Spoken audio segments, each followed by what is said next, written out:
नमस्कार दोस्तों, कैसे हैं आप लोग। 30 दिसंबर 2021 साल के सेकंड लास्ट डे के द हिंदू एडिटोरियल डिस्कशन में आपका स्वागत है। 5 इंपॉर्टेंट आर्टिकल्स के बारे में ब्रीफली आपसे बात करूंगा। पहला आर्टिकल है the efficiency myth of Aadhaar linking. देखिए, ओवरऑल वोटर आईडी कार्ड के इकोसिस्टम से आधार को लिंक कराने के लिए रिसेंटली ही एक बिल पास कराया गया है पार्लियामेंट में। ठीक है, इसके अगेंस्ट बहुत सारे ग्रुप्स बोल रहे हैं और इस पर्टिकुलर आर्टिकल में आधार के पूरे इकोसिस्टम पे सवाल उठाया गया है और यहाँ पे स्पेसिफिकली बात की गई है कि भाई ये जो आधार के इकोसिस्टम को मनरेगा की वेजेस के साथ जोड़ा गया था, ये सिस्टम फ्लॉप हो चुका है। इस सिस्टम का नाम था आधार पेमेंट ब्रिज सिस्टम। तो Aadhaar payment bridge system has flopped. तो बेसिकली वोटर आईडी कार्ड के साथ जो आधार सिस्टम को जोड़ने की बात की जा रही है, इसको क्रिटिसाइज किया जा रहा है इस बात पे कि आधार पेमेंट ब्रिज सिस्टम ही बेकार हो गया। तो आधार पेमेंट ब्रिज सिस्टम कैसे बेकार हुआ है, कैसे सरकार की ओवरऑल पॉलिसीज को यहाँ पे क्वेश्चन किया जा रहा है, इसके बारे में बात करेंगे। नेक्स्ट है मायावती स्ट्रेंज इनर्शिया। देखिए, जो लोग भी मायावती जी के फैन हैं उनको शायद ये आर्टिकल पसंद आए।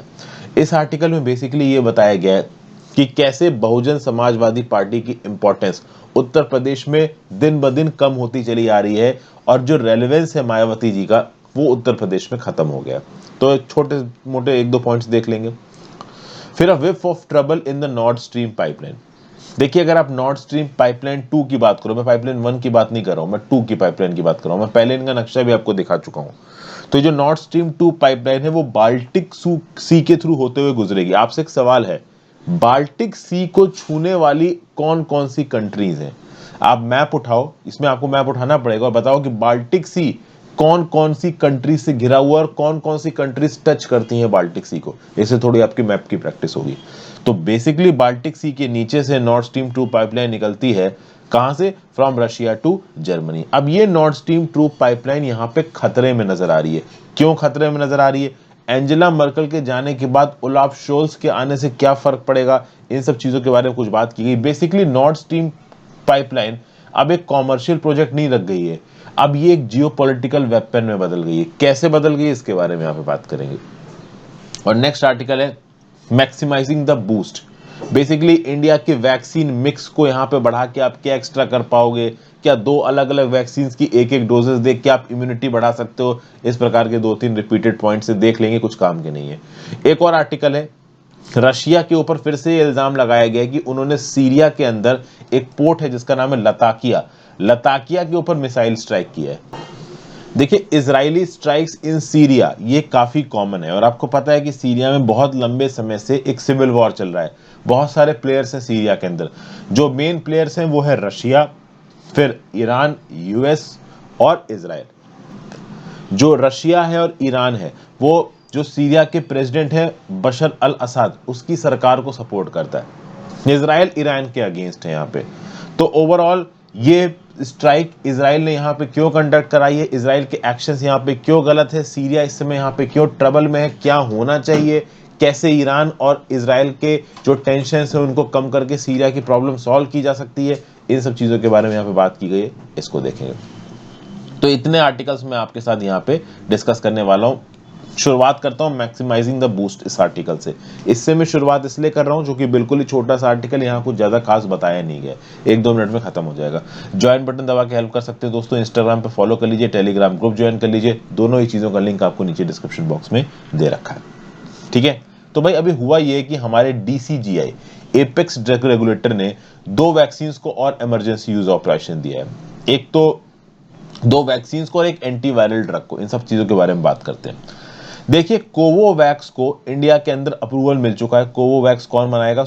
सीरम इंस्टीट्यूट ऑफ इंडिया बनाएगा। कोवोवैक्स इज अ प्रोटीन सब यूनिट वैक्सीन। देखिए, वैक्सीन कितनी प्रकार की हैं, उसमें जो प्रोटीन सब यूनिट वैक्सीन है वो है कोवोवैक्स। प्रोटीन सब यूनिट वैक्सीन क्या होती है मैं आपको पहले बता चुका हूं। मॉडर्ना कौन सी वैक्सीन है, फाइजर कौन सी है, कोविशील्ड कौन सी है, डिटेल में मैंने पहले डिस्कस किया, बार बार उस चीज को नहीं बोलूंगा। कॉर्बेवैक्स ये बायोलॉजिकल ई की वैक्सीन है। कॉर्बेवैक्स को यहां पे अप्रूवल मिल गया है DCGI की तरफ से। ये भी एक प्रोटीन सब यूनिट वैक्सीन है, किसकी तरह? सीरम इंस्टीट्यूट ऑफ इंडिया के कोवोवैक्स की तरह। अब सीरम इंस्टीट्यूट ऑफ इंडिया को वैक्सीन इतनी धीमे, sorry, serum institute of India Covovax तो बनाएगा ही बनाएगा, हाँ, ये कॉर्बेवैक्स बायोलॉजिकल ई कितनी तेजी से वैक्सीन बनाएगा इसके बारे में भी कुछ कहा नहीं जा सकता। क्योंकि बायोलॉजिकल ई की कोई परमानेंटली मेड वैक्सीन अभी मार्केट में इंट्रोड्यूस नहीं हुई है वैक्सीनेशन के लिए। देखा जाए तो ये जो कोवोवैक्स है सीरम इंस्टीट्यूट ऑफ इंडिया की, इसको ऑलरेडी डब्ल्यूएचओ के द्वारा अप्रूवल मिल चुका है इमरजेंसी यूज लिस्टिंग के अंदर, और पूरी दुनिया में कोवोवैक्स दी जाएगी लोगों को।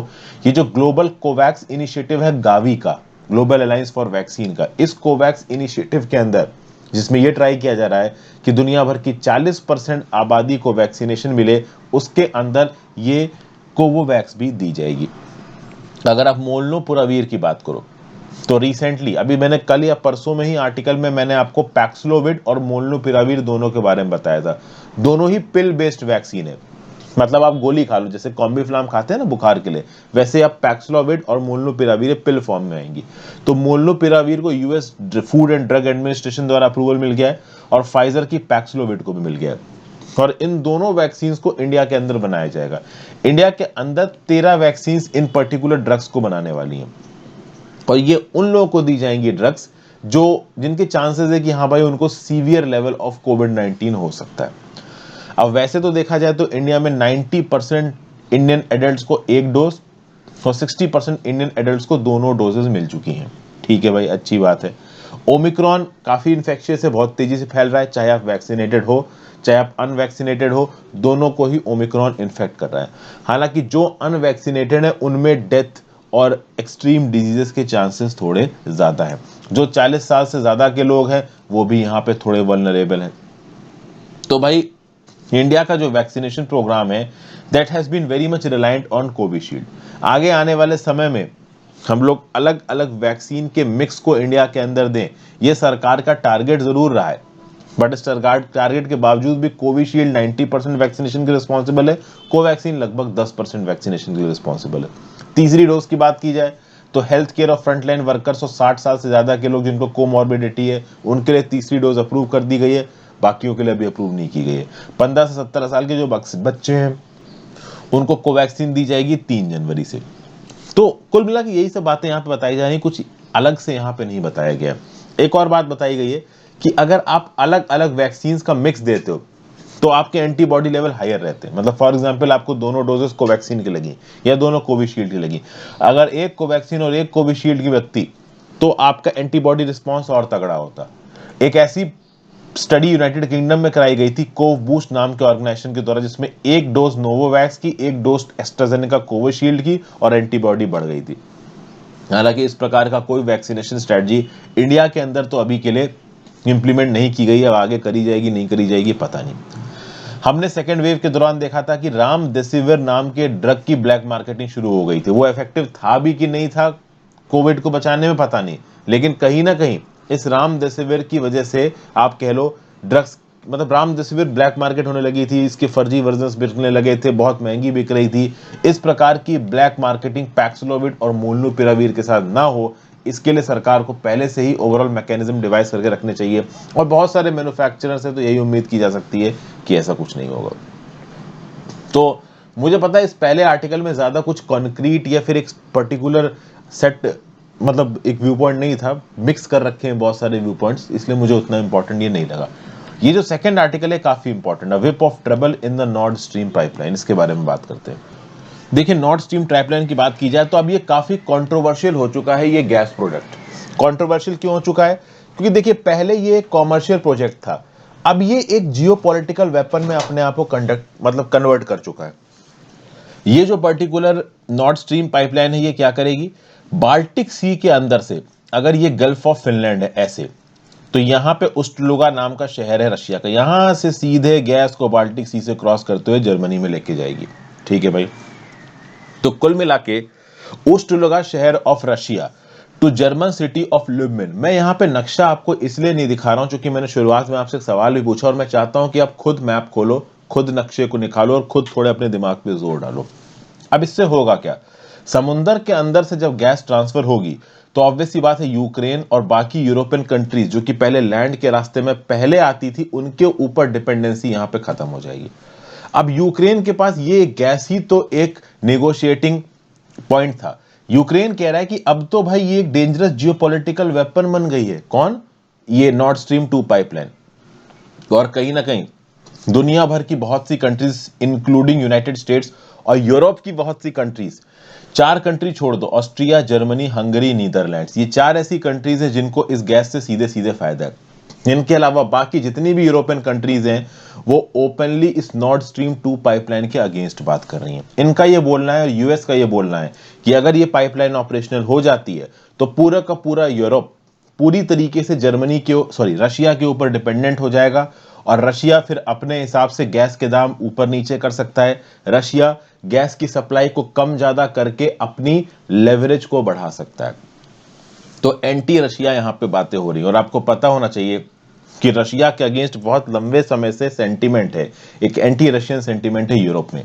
यह सेंटीमेंट बहुत ज्यादा प्रोनाउंस हो गया था 2014 में जब रशिया ने यूक्रेन के क्रीमियन पेनिनसुला को ऑक्युपाई कर लिया था। और यूएस की तो वैसे ही रशिया के साथ नहीं बनती, एक प्रकार का कोल्ड वॉर आज भी चल रहा है, आपको पता होगा। हालांकि अब मेन कोल्ड वॉर तो यूएस चाइना के बीच में चल रहा है, but that's a different thing, वहां पे उसके बारे में बात नहीं कर रहे। तो कुल मिला के बहुत सारी कंट्रीज नॉर्ड स्ट्रीम 2 पाइपलाइन को रशिया के एक वेपन की तरह समझती हैं to undermine the democracy of Europe. अभी रिसेंटली हुआ क्या कि Saint Petersburg international economic forum हुआ 2021 का, वहां पे ताकतवर रशिया के प्रेसिडेंट व्लादिमीर पुतिन साहब पहुंचे और उन्होंने बोला कि भाई नॉर्ड स्ट्रीम 2 तो एक कॉमर्शियल प्रोजेक्ट है, जो भी इसको एक जियोपॉलिटिकल वेपन बोल रहा है वो बेवकूफ है। अब व्लादिमीर पुतिन साहब तो अपने हिसाब से बात करते हैं, उनका यह बोलना है कि इस प्रकार की व्यूज जो कि नॉर्ड स्ट्रीम 2 के अगेंस्ट आ रहे हैं ये एक फुलिश प्रोपोगेंडा है। चलिए कोई बात नहीं।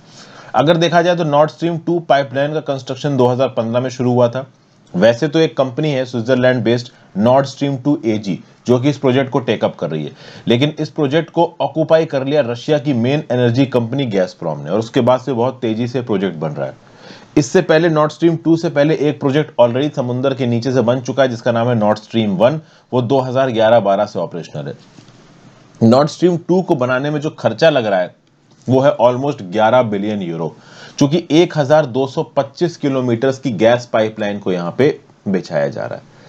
और जब से ये प्रोजेक्ट शुरू हुआ है 2015 से, तब से किसी ना किसी कंट्रोवर्सी में प्रोजेक्ट रहा है, किसी ना किसी सैंक्शंस के अंदर ये प्रोजेक्ट रहा है। जैसे कि 2019 के आखिर में यूएस प्रेसिडेंट डोनाल्ड ट्रंप ने भी ओवरऑल नॉर्ड स्ट्रीम 2 पाइपलाइन वाली जो कंपनी थी ना नॉर्ड स्ट्रीम 2 एजी और गैसप्रॉम के ऊपर सैंक्शंस लगा दिए। तो ट्रंप तो बहुत हद तक इस प्रोजेक्ट के अगेंस्ट थे।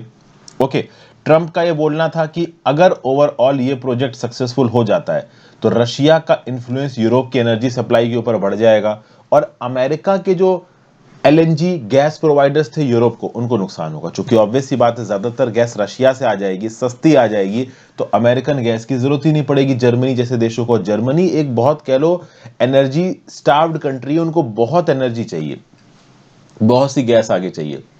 तो ये सब बातें ओवरऑल यहां पे बढ़ गई हैं। जब अमेरिका की तरफ से सैंक्शंस आए थे जर्मनी के ऊपर तो जर्मनी नाराज हो गया था।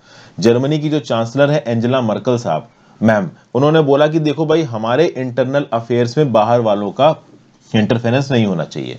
फिर जैसे तैसे करके मांडवली करवाई गई।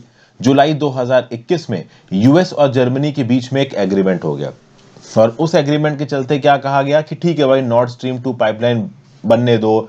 फिर यूएस जर्मनी ने मिलकर डिसाइड किया कि यूक्रेन की एनर्जी सिक्योरिटी में 200 मिलियन यूरोज लगाएंगे। कहीं ना कहीं जो बाइडेन एडमिनिस्ट्रेशन ने एक प्रकार की मांडवली कर ली किसके साथ, जर्मनी की चांसलर अंजेला मर्कल के साथ, और इस पाइपलाइन को बनने दिया गया। लेकिन ये पाइपलाइन रह रह के न्यूज में आती रहती है। अगर आप 2015 का डाटा देखो तो एज ऑफ 2015 जर्मनी अपनी 40% नेचुरल गैस रशिया से इंपोर्ट करता है, 29% नीदरलैंड से इंपोर्ट करता है, 34% नॉर्वे से इंपोर्ट करता है और जर्मनी के खुद के गैस फील्ड से केवल 10% आती है। आगे आने वाले समय में जर्मनी कोल के ऊपर डिपेंडेंसी कम करना चाहता है, ज्यादातर ओवरऑल रिन्यूएबल एनर्जी के थ्रू ही पाना चाहता है। नेचुरल गैस जो आ रही है that is a clean form of energy. तो इस अगर अपने क्लाइमेट कह लो जो अपने क्लाइमेट रिस्पॉन्सेज हैं, जो अपने क्लाइमेट प्रोमिसेस हैं, इसको मीट करने हैं जर्मनी को, तो ये रशिया से आने वाली गैस की देखो जरूरत है जर्मनी को। ठीक है, तो Germany is in a plan to shut down its nuclear and coal power plants. इसको गैस की जरूरत है और इस गैस के लिए ये अपने ऑप्शंस को डाइवर्सिफाई कर रही है। इसीलिए जर्मनी आप देखोगे केवल रशिया से गैस नहीं खरीद रही। जर्मनी ने यह सोचा है कि ये अपना खुद का एलएनजी टर्मिनल बनाएंगे जिसके थ्रू ये गैस लेंगे कतर से, यूएस से और दूसरी जगहों से। मतलब जर्मनी अपने एनर्जी मार्केट को काफी डाइवर्सिफाई कर रहा है। ऐसा नहीं है कि जर्मनी केवल रशिया के ऊपर डिपेंडेंसी बना रहा है गैस के रिस्पेक्ट में, ये अपना एलएनजी टर्मिनल भी बना रहे हैं, ठीक है ना। अपनी कोल और न्यूक्लियर डिपेंडेंसी को कम करने की कोशिश कर रहे हैं। हो सकता है आगे आने वाले समय में गैस की माइनिंग और ज्यादा बढ़ जाए जर्मनी के अंदर, ठीक है। तो कुल मिला के ये जो नॉर्ड स्ट्रीम 2 पाइपलाइन है, ये आगे आने वाले समय में बहुत ज्यादा न्यूज में रहने वाला है। रशिया की तरफ से ओवरऑल डेफिनेटली इसको जियोपॉलिटिकल वेपन की तरह इस्तेमाल किया जाएगा। आप जर्मनी के पर्सपेक्टिव से सोचो तो वो चाहेंगे कि कैसे ना कैसे करके हमारे पास गैस आ जाए, और यूएस और बाकी यूरोपियन कंट्रीज के पर्सपेक्टिव से देखो तो उनको लगेगा कि यार इसके थ्रू गैस नहीं आनी चाहिए, इससे हमें नुकसान हो जाएगा। तो सब अपनी अपनी खिचड़ी पका रहे हैं यहाँ पे। मीनवाइल आपको पता ही है कि यूक्रेन का जो ईस्टर्न डॉनबास रीजन है, जहां पर रशियन रेबल्स रहते हैं, वो इलाका ऑलमोस्ट यूक्रेन की पकड़ से बाहर निकल रहा है। सबको लग रहा है कहीं रशिया अटैक ना कर दे इस इलाके को यूक्रेन से छुड़ाने के लिए। तो इस कंटेक्स्ट में रशिया और नॉर्थ अटलांटिक ट्रीटी ऑर्गेनाइजेशंस के बीच में जो टेंशंस हैं, वो टेंशंस बढ़ गई हैं। अब नए जर्मन चांसलर ओलाफ शोल्ज गद्दी पर बैठे। इनके सामने भी एक बड़ा डिलेमा है कि करें तो करें क्या। एंजेला मर्केल तो अभी के लिए यहाँ पे चली गई हैं। फिलहाल के लिए तो जर्मनी का जो रेगुलेटर है, एनर्जी रेगुलेटर, इसने बोला है कि सेकेंड हाफ ऑफ 2022 तक ये जो पर्टिकुलर आप कह लो प्रोजेक्ट है नॉर्ड स्ट्रीम 2, ये चालू नहीं होगा।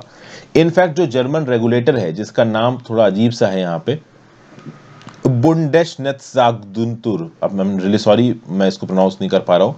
तो ये जो पर्टिकुलर जर्मनी का एनर्जी रेगुलेटर है, इसने बोला है कि देखो, जब तक नॉर्ड स्ट्रीम 2 पाइपलाइन की ओनरशिप पूरी तरीके से रशियन कंपनी गैसप्रोम के हाथ में होगी, तब तक हम इस प्रोजेक्ट को इनिशिएट नहीं करेंगे।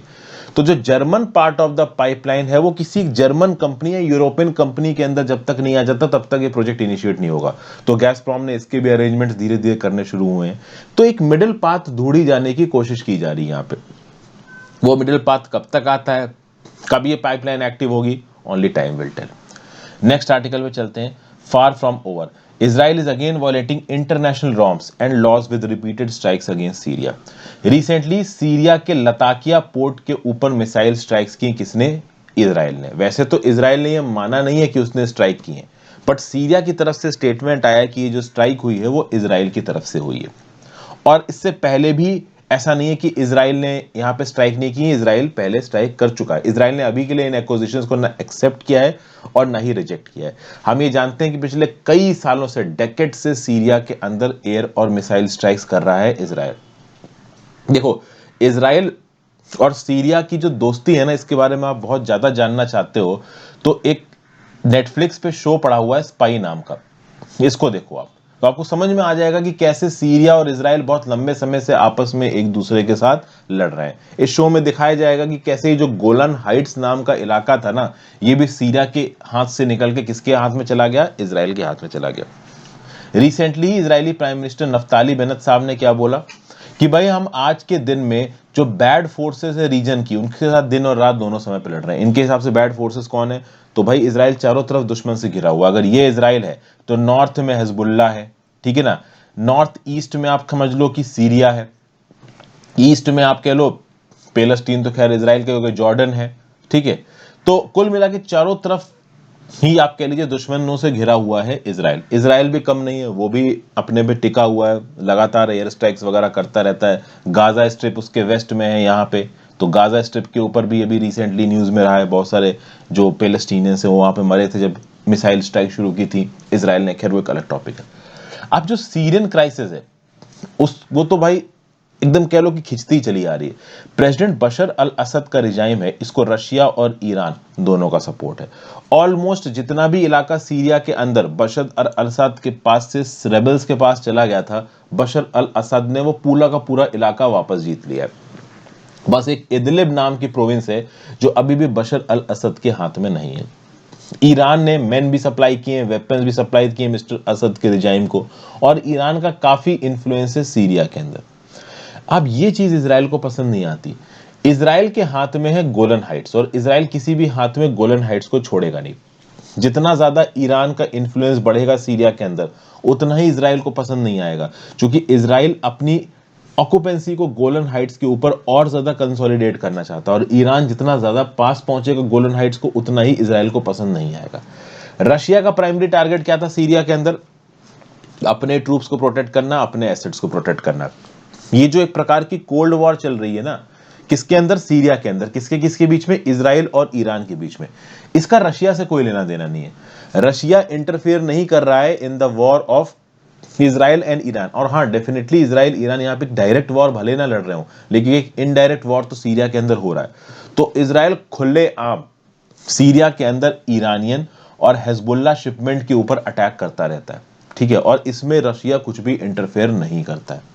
अब सीरिया के अंदर लगातार अटैक करना, पहले बात इस सीरिया की सोवरेनिटी का वायलेशन है। इजराइल इंटरनेशनल नॉर्म्स को कुछ नहीं मानता, अपनी सिक्योरिटी पॉलिसीज को इंप्लीमेंट करने के लिए सीरिया के अंदर लगातार स्ट्राइक्स करता रहता है, और इजराइल ईरान टसेड चालू है। पता होना चाहिए आपको, ईरान की न्यूक्लियर साइंटिस्ट को असैसिनेट करवाया है इजराइल ने। ईरान के अंदर सैबोटेज एक्टिविटीज कंडक्ट करवाई है इजराइल ने। ईरान ने पलट के इजराइल लिंक व्हीकल्स को गल्फ में और मेडिटेरेनियन वाटर्स में डुबोया है। और जो एंटी इजराइल शिया ग्रुप्स हैं, जैसे कि हिजबुल्लाह हो गया, इन सारे ग्रुप्स को ओवरऑल सपोर्ट दिया है किसने? ईरान ने। तो दोनों आपस में एक दूसरे के साथ लड़ रहे हैं। अब जब ये लड़ाई एक लिमिट से ज्यादा बढ़ जाएगी, तो जो ईरान न्यूक्लियर ड्यूल के रिवाइव करने के जो चांसेस है ना, वो बहुत ज्यादा कम हो जाएंगे, ठीक है।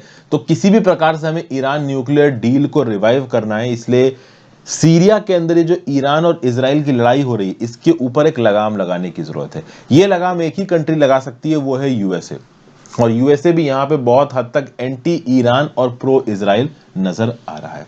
सीरिया की बात की जाए तो सीरिया के पास इस समय प्रैक्टिकली कोई भी ताकत नहीं बची है। सिविल वॉर बहुत लंबे समय से चल रहा है सीरिया के अंदर। किसी भी प्रकार का कोई डेवलपमेंट, कोई ह्यूमन राइट्स, कोई वुमेन राइट्स, कोई चाइल्ड राइट्स, कोई सोशल एम्पावरमेंट, कुछ भी नहीं हो रहा है सीरिया के अंदर। सीरिया पूरी तरीके से डिपेंडेंट हो चुका है ईरान और रशिया जैसी कंट्रीज के ऊपर।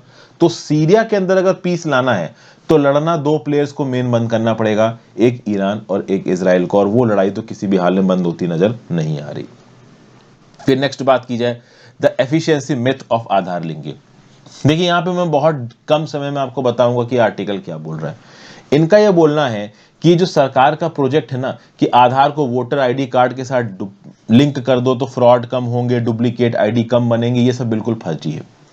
इनका यह बोलना है कि जर्नलिस्ट कुमार संघव की जो ऑब्जर्वेशन है कि अगर आप वोटर आईडी कार्ड को आधार के साथ लिंक करते हो तो राइट ऑफ प्राइवेसी का वायलेशन है, वोटर प्रोफाइलिंग होगी, जेन्युइन वोटर्स को एक्सक्लूड किया जाएगा।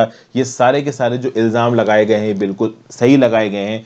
इसलिए रिसेंटली एक स्टेटमेंट इशू किया गया है रीथिंक आधार कैंपेन और बहुत सारे ऑर्गेनाइजेशंस के द्वारा कि इस प्रकार की लिंकिंग यहाँ पे नहीं होनी चाहिए। और अपने पॉइंट को क्लेम करने के लिए ओवरऑल ये क्या स्टैटिस्टिक्स दिखा रहे हैं? ये दिखा रहे हैं कि जो सरकार ने आधार सिस्टम को मनरेगा वेजेस के साथ जोड़ा है ना, यही फर्जी है। जब सरकार ने आधार को मनरेगा वेजेस के साथ जोड़ा था तो इसके लिए जो प्लेटफॉर्म बनाया गया था, इसका नाम था आधार पेमेंट ब्रिज सिस्टम। ये जो आधार पेमेंट ब्रिज सिस्टम है, ये क्या करता है कि मनरेगा जॉब कार्ड्स को आधार के साथ जोड़ता है। और इसके चलते यूनियन गवर्नमेंट ने बहुत बार बोला है कि हमने वेलफेयर प्रोग्राम्स में बहुत सारी सेविंग की है।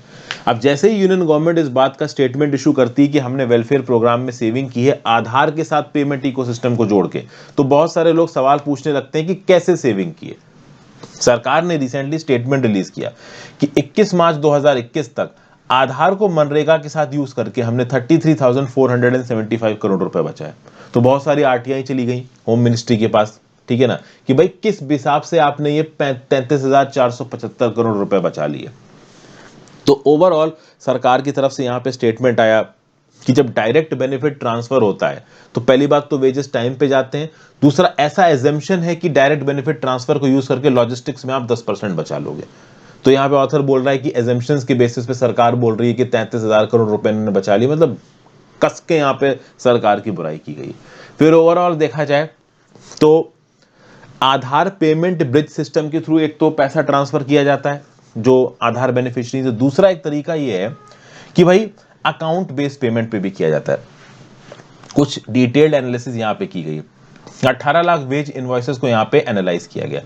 7 लाख इनवॉइसेस थी जो कि आधार पेमेंट ब्रिज सिस्टम के थ्रू पैसा भेज रही थी, और 11.65 लाख इनवॉइसेस में वर्कर के नाम, अकाउंट नंबर और आईएफएससी कोड के बेसिस पे पैसा भेजा गया। जब दोनों को यहां पे कंपेयर किया गया तो ये जो डॉटेड लाइन आपको नजर आ रही है, यहां पे आपको नजर आ रही है नीचे की तरफ, ये डॉटेड लाइन जब ओवरऑल लाइन से नीचे है, जब ये डॉट्स इस ऊपर वाली लाइन से नीचे हैं, इसका मतलब यह है कि जो अकाउंट बेस्ड पेमेंट है वो आधार पेमेंट ब्रिज सिस्टम से तेज है, और ज्यादातर समय पे जो डॉट्स हैं वो इस पर्टिकुलर लाइन के ऊपर नजर आ रहे हैं आपको। मतलब जो अकाउंट बेस्ड पेमेंट सिस्टम है वो बहुत सारे केसेस में आधार पेमेंट ब्रिज सिस्टम से ज्यादा इफेक्टिव है। तो सरकार का ये बोल देना कि ओवरऑल हम अकाउंट बेस्ड पेमेंट सिस्टम से बहुत सारा पैसा बचा रहे हैं और जल्दी पैसा लोगों को ट्रांसफर कर रहे हैं, ये बिल्कुल गलत है। पैसा ट्रांसफर करने में बहुत सारा डिले हो जाता है, 2-2 हफ्ते, 3-3 हफ्ते, कुछ केसेस में महीनों का डिले नजर आता है, और ओवरऑल लोगों के पास पैसा नहीं पहुंचता है।